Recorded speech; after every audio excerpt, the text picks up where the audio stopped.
আজি ৰাতিৰ সাজত এইফালে এয়া হৈছে ভাতকেৰেলা, আলু আৰু সৰিয়হ দি পেলাই বনাইছোঁ দেই। মানে পানীকণ দিছোঁহে, তাৰপিছতে অকণমান উতলিব দিম, গ্ৰেভি হ'ব দিম। আৰু ইয়াতে মই ধুনীয়াকৈ পেলাই দিছোঁ কৰ্চ মাছ। তাৰপিছতে মানুহজনে আনিছিলে কৰ্চ মাছ, আৰু সেয়েহে মানে কৰ্চ মাছ দিছোঁ পেলাই। তাৰপিছতে আৰু ধুনীয়াকৈ আজিৰ তৰকাৰীখন খাম আৰু আমি যিহেতু মানুহ 3টা, সেইকাৰণে 3 পিচ মাছ দিছোঁ আৰু ধুনীয়াকৈ তৰকাৰীখন গ্ৰেভি হ'বলৈ দিম। আপোনালোকে বাৰু এনেকৈ ভাতকেৰেলা মানে সৰিয়হ দি পেলাই মাছৰ সৈতে খায় নে নাখায় জনাবচোন দেই।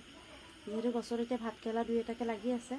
তাৰপিছতে আমাৰ মাহঁতৰ তাতে লাগি আছিলে, মাহঁতে দিছিলে 4টা ভাতকেৰেলা। তাকে বোলো অকণমান মাছখন অনা দেখি ধুনীয়াকৈ বনাইছোঁ। কৰ্চ মাছ আনিছিলে, বেছি অনা নাই। কৰ্চ মাছটো আমি বেছিকৈ নাখাওঁ বাৰু, কাট-চিত কেতিয়াবাহে খাওঁ। সেইকাৰণে ধুনীয়াকৈ এনেকৈ বনাইছোঁ। এতিয়া উতলিব দিছোঁ। ৰাতিৰ সাজত এনেকৈ আজি আৰু